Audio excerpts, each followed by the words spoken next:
जय श्री राधे। पूज्य श्री सद्गुरुदेव भगवान के चरणों में प्रणाम। पूज्य श्री चक्र दादा का जीवन चरित्र। पुनः शिक्षा प्रारंभ।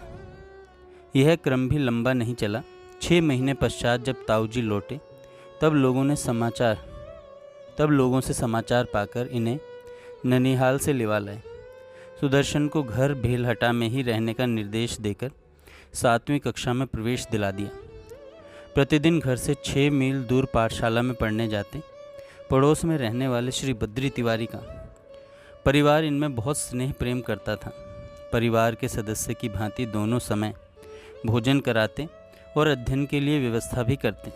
इसके बदले में सुदर्शन ने अपने 2 खेत आग्रहपूर्वक उनके नाम कर दिए। सन 1928 में जब सुदर्शन 7वीं कक्षा के मेधावी छात्र के रूप में अध्ययन कर रहे थे, इनके शिक्षक ठाकुर गदाधर सिंह इनकी विलक्षण प्रतिभा को देखकर कहानी प्रतियोगिता में भाग लेने के लिए सुदर्शन को अपने साथ नागरी प्रचारिणी सभा वाराणसी में ले आए। प्रतियोगी साथियों में प्रेमचंद जी आए थे, जिन्होंने साहित्यिक जगत में उस समय तक अच्छी ख्याति अर्जित कर ली थी। इनकी अवस्था इस समय 48 वर्ष की थी। निर्णायक मंडल में उस समय महाकवि जयशंकर प्रसाद जी आए थे। उन्होंने बालक सुदर्शन को देखकर, उनकी प्रतिभा एवं कहानी लेखन शैली कला को देखकर इनकी कहानी प्रथम घोषित कर दी। प्रेमचंद के पक्षपातियों को यह निर्णय आपत्तिजनक लगा। उन्होंने श्री जयशंकर प्रसाद जी से अनुरोध किया कि निर्णय पर एक बार पुनः विचार कर लिया जाए, कारण कि प्रेमचंद जैसे वरिष्ठ कहानीकार को द्वितीय एवं 17 वर्षीय 7वीं कक्षा के छात्र को प्रथम स्थान प्रदान करना प्रेमचंद जी की छवि को धूमिल करने जैसा प्रतीत होता है। महाकवि जयशंकर प्रसाद जी को यह पक्षपात अप्रिय लगा। उन्होंने दृढ़ता से कहा, मैंने निर्णय कहानी के आधार पर किया है, न कि आयु, ख्याति तथा अपने पराये का विचार करके। निर्णय सोच विचार के पश्चात ही होता है। अब विचार के लिए स्थान नहीं है, कहकर सदन त्याग कर चले गए। तब साहित्यिक गुटबंदी के विद्वानों ने 1 घंटे का विलंब करके लिखित रूप से प्रेमचंद जी को घोषित कर दिया प्रथम, जबकि प्रथम स्थान सुदर्शन का था। किशोर सुदर्शन पर इस पक्षपातपूर्ण निर्णय का ऐसा प्रभाव पड़ा कि उन्होंने सदा सर्वदा के लिए सामाजिक लेखों से उपरामता ले ली। जीवन में आध्यात्मिक लेख लिखने का संकल्प ले लिया।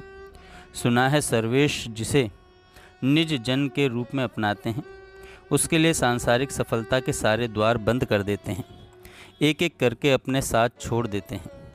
वह अपनी जीवन नैया जिस ओर भी किनारा पाने को बढ़ाता है, उस ओर से बड़े बड़े भंवर उसे निगलने को मुंह फाड़े बढ़ जाते हैं।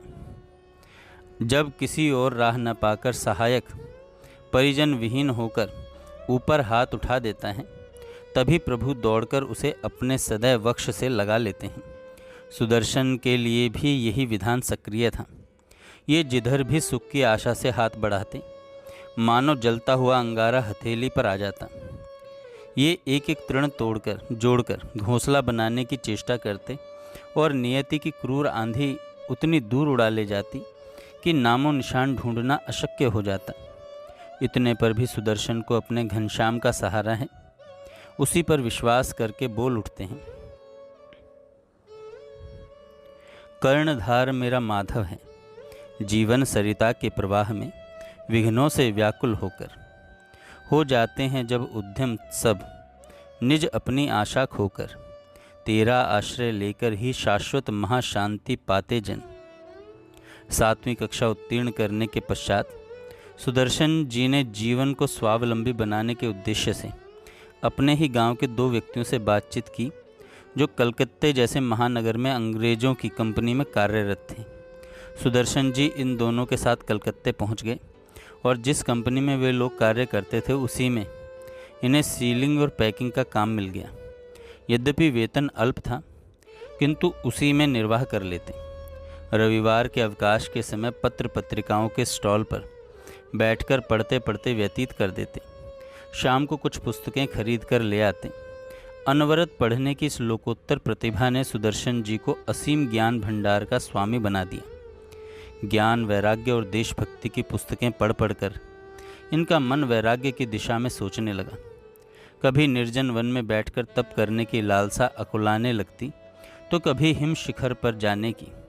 इन्हीं विचारों में खोए हुए एक दिन कलकत्ते से बिना किसी को बताए पैदल चल पड़े।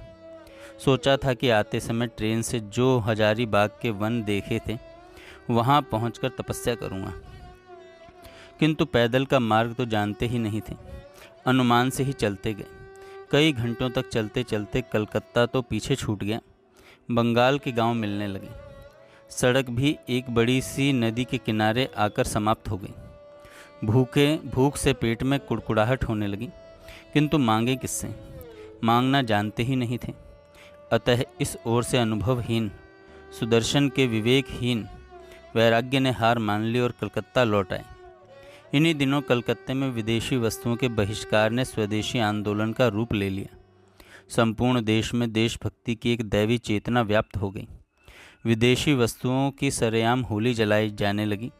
विदेशी वस्तुओं के साथ विदेशी शिक्षा के बहिष्कार की भी लहर फैली। सड़कों, चौराहों और गलियों में जिस ओर दृष्टि जाए वहीं देशभक्ति के गीत गाते उत्साही छात्रों की टोलियां नजर आती। प्रायः उनके गीत होते, निजवास भूमि परिवासी हो लो। राष्ट्र प्रेम का ज्वर इतना प्रबल था कि पत्र पत्रिकाओं, नाटक, संगीत, कविताओं, लेखों में इसकी गहरी छाप मिलती। सुदर्शन जी इससे अछूते नहीं रहे। इनके हृदय में भी राष्ट्र प्रेम की ज्वाला धधक उठी। राष्ट्रीय क्रांति के मुख्य कार्य क्षेत्र कलकत्ता में खादी के प्रचार प्रसार पर जोर दिया जा रहा था। खादी अहिंसा, पवित्रता, सादगी, सदाचार, स्वावलंबन, वैराग्य, व्यवहार और परमार्थ की प्रतीक मानी जाने लगी। एक दिन स्वदेश की स्वतंत्रता के दीवाने सुदर्शन जी आपाद मस्तक खादी धारण कर कार्यालय पहुंच गए। कार्य करने के लिए कार्यालय का बड़ा अफसर अंग्रेज था।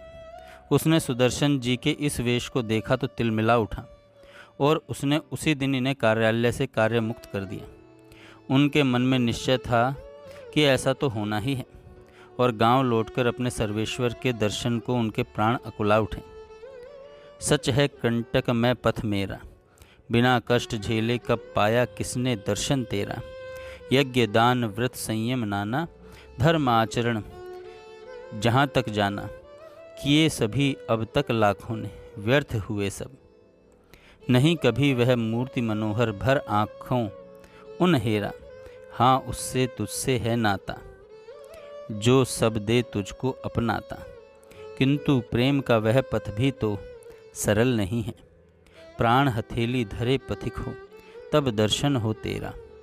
तो आने दो प्रलय घटा की, झंझानिल को वज्रपात को। व्याघ्र सिंह में दुस्तर वन को, भ्रमर पूर्ण नंद। रोक न पावेंगे इस गति को, करें यत्न बहु तेरा। ओ न इनसे मुझे डराओ, प्यारे इतनी दया दिखाओ। चाहे जो जितनी बाधा हो सब स्वीकृत है, पर पाऊँ पावन पद रज में पाऊँ दर्शन तेरा। कलकत्ता में लौटने पर गांव के बड़े बूढ़ों में जैसे प्राण आ गए। उन लोगों ने समझाया कि अब तुम विवाह कर लो तो घर बस जाए, कहाँ तक इधर उधर भटकते फिरोगे। छोटा भाई संवरू सिंह बीमार ही रहता है।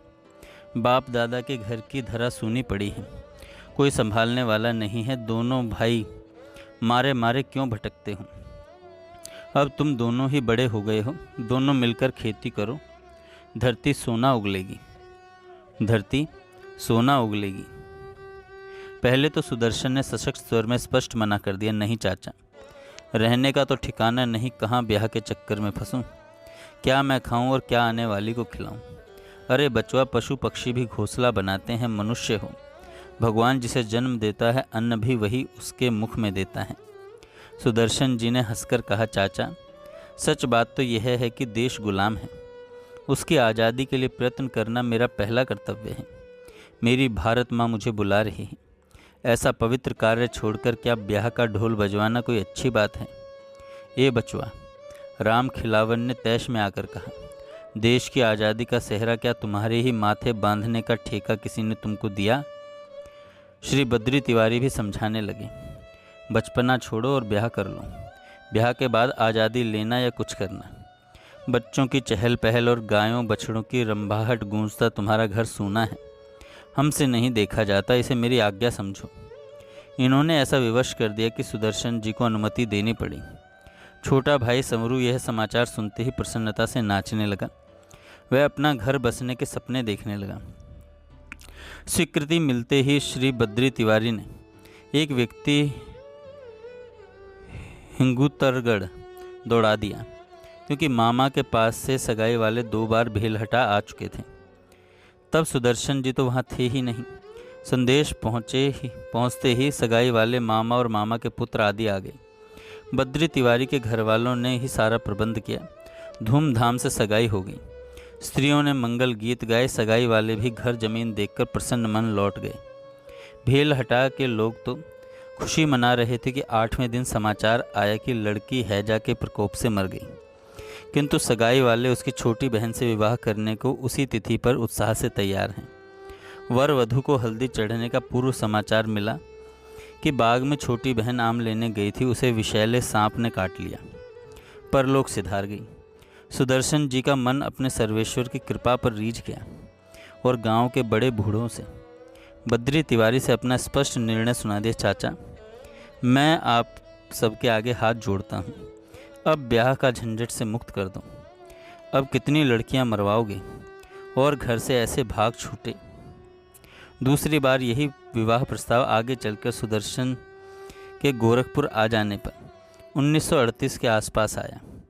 बेहलहटा के बद्री तिवारी जानते थे कि उनके सुदर्शन कल्याण के यशस्वी संपादक श्री हनुमान प्रसाद जी पौद्दार की बात नहीं टालेंगे। अतः उन्होंने एक सज्जन को समझाकर भेजा कि अपनी बहन का विवाह प्रस्ताव पूज्य भाई जी के समक्ष निवेदन करना। वही सुदर्शन जी को विवाह के लिए आग्रह कर सकते हैं।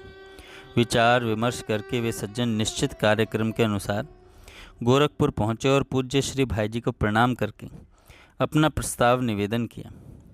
पूज्य भाई जी ने सहजता से सुदर्शन जी को बुलाकर कहा, भाया, मेरी एक बात मानेंगे? मैं और आपकी बात ना मानूं, आदेश तो कीजिए। सुदर्शन ने आश्चर्य कहा, मान तो लेंगे। भाई जी ने पुनः बात खराई, आपको संदेह क्यों हो रहा है? तब आप विवाह कर लीजिए, भाई जी ने कहा। एक क्षण सुदर्शन जी सन्न रह गए, अवाक देखते ही भाई जी की ओर।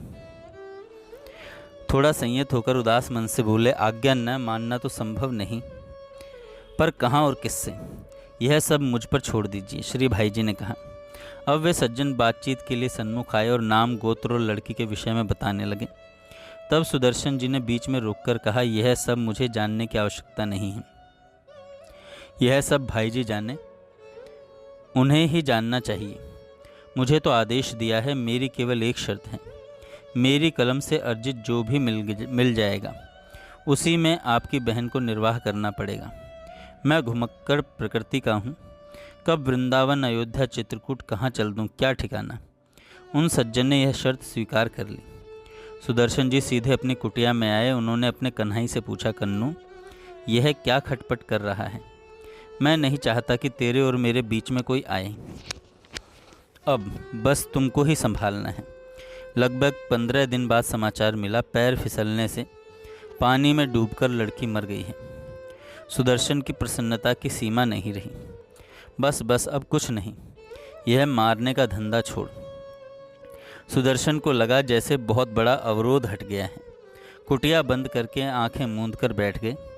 अपने अनुज के समीप हर्ष विवल स्वर में अपना मनोरथ व्यक्त करने लगे।